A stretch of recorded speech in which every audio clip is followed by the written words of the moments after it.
Scott, when you went back and watched the film, did it change your opinion much, or was it pretty much what you thought after the game on Saturday? Yeah, pretty much what we thought. I thought the effort was outstanding. You can't find anybody loafing. The guys played really hard. We got to do a few things better, and then we had just a few kind of catastrophic plays that changed the whole game.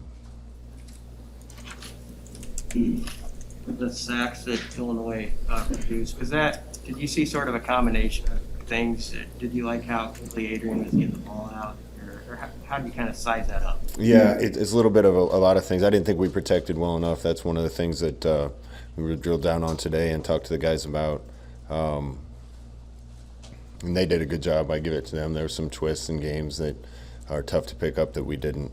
But in general, we got to have more time for our quarterback to throw.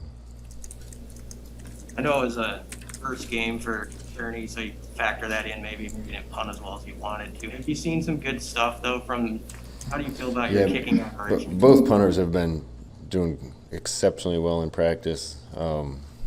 His first effort, I expected to get a lot better.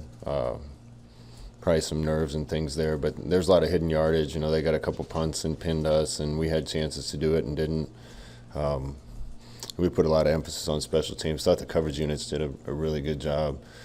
Made the one critical error on punt return and did what we weren't trained to do and coached to do, and got a punt a little better, and then obviously missed 2 extra points. Those are some of the mistakes we can't have happen. When you look at the offensive line, when you look at the game versus what you saw in camp, square up, or what's the deal there? Yeah, I give them credit. We watched a lot of tape on them, tried to give our best guess to what they were going to do.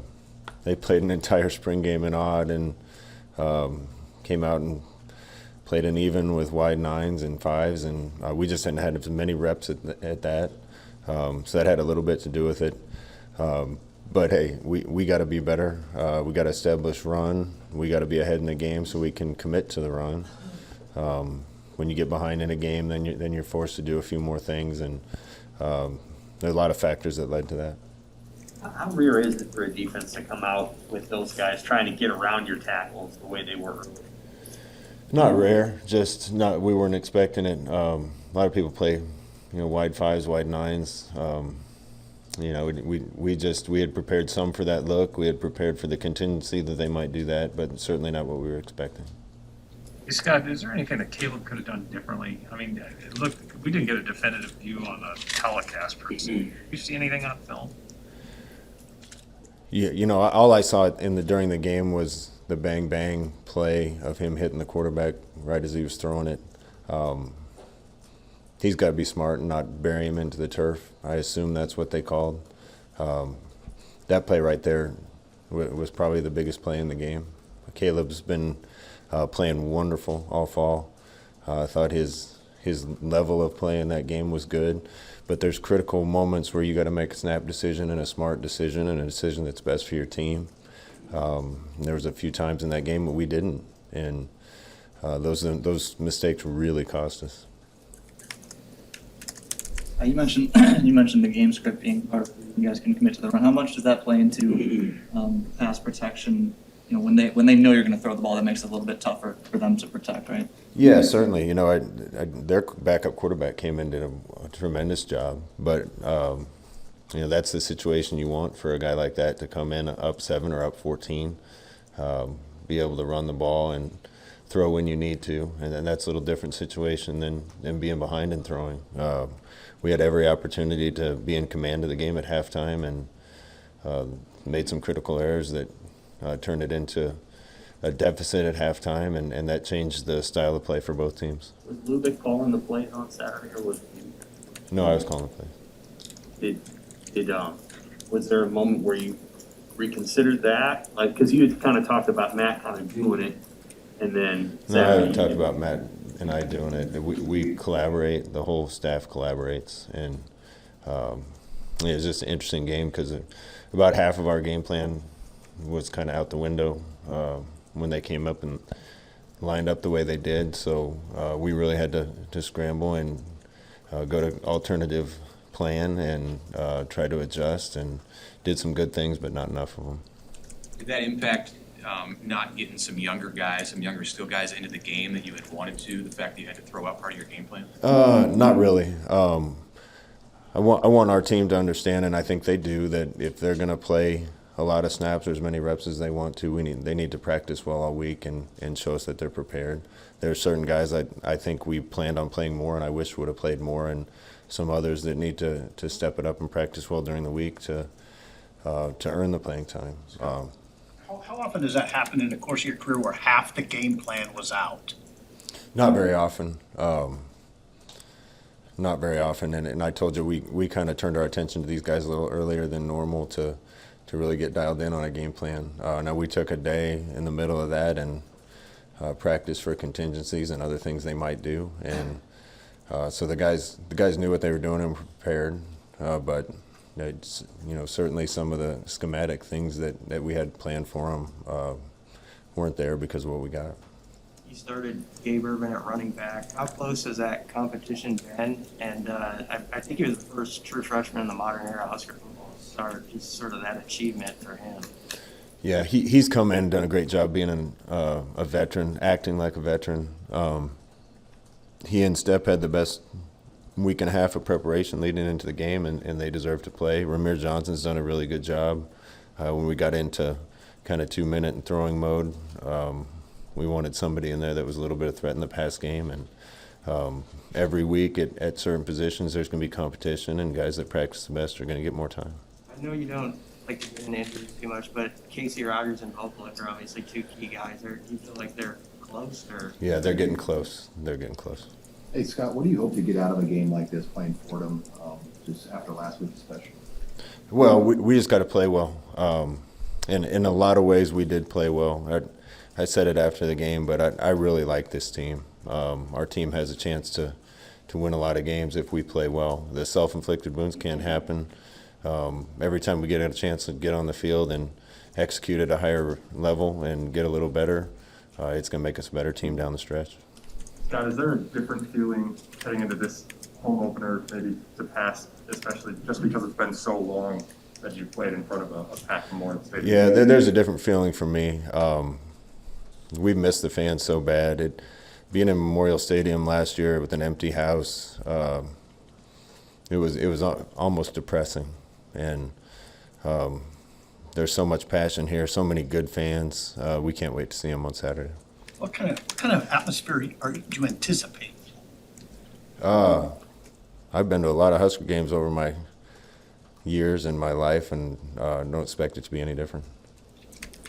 What did Wyatt and Oliver in particular do to kind of earn this playing time? A year ago now, they didn't play a lot. I mean, Oliver couldn't even practice, but a year later, they're really two of your top 4 or 5 receivers. What did you see from them in camp that proved to you, maybe over some people that other people might say are more talented, that these are the guys you want to do?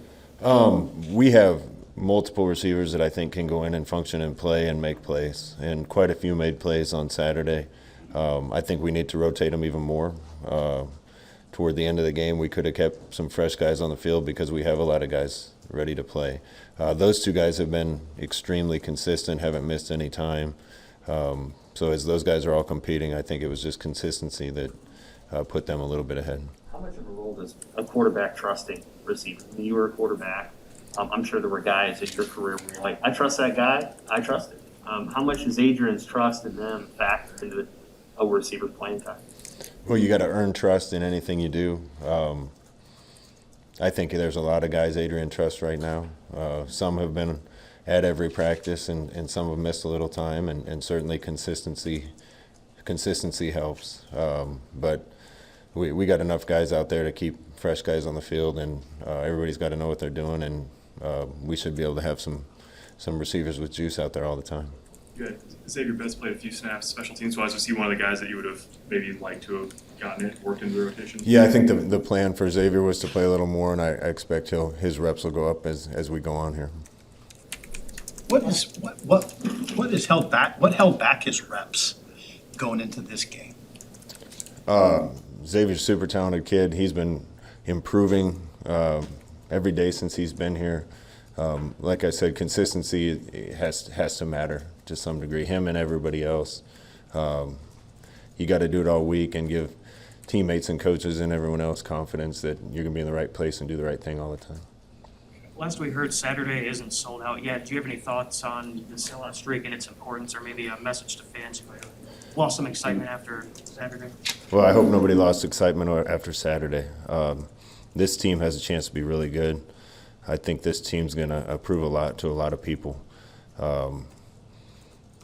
You know, if there's still some tickets out there, buy them up and come watch this team. There's a special group of kids with a lot of character, a lot of talent. We can't wait to play in front of the fans, so we need you there. Adrian said there was a couple throws, obviously, like halfback, quarterback probably thinks that all the time. Is there a common thread, the one to Hickman and the one to Lever in the end zone were both going the same way? Is that tough for a quarterback in his progression to come all the way back to that side? No, I don't think so. When you watch the tape, there are some unbelievable throws Adrian made, sometimes with too much pressure standing right on top of him. So we got to make sure he's cleaner to make the throws that we've been seeing him make all spring, all fall. He missed two, but when we get layups, we can't miss them. How would you grade out the offensive line? I'd let Coach Austin answer that. Watched the tape 5 times, but I certainly didn't go play-by-play and grade it. What advantage do you think Verduzco being on the field gave you on Saturday? Adrian liked it, but Yeah, I think just better communication, having him down there. Also, some of the things we're doing, having Coach Held in the box, gives us some eyes that see things a little differently, and we decided to go that route this year, and that part worked pretty well.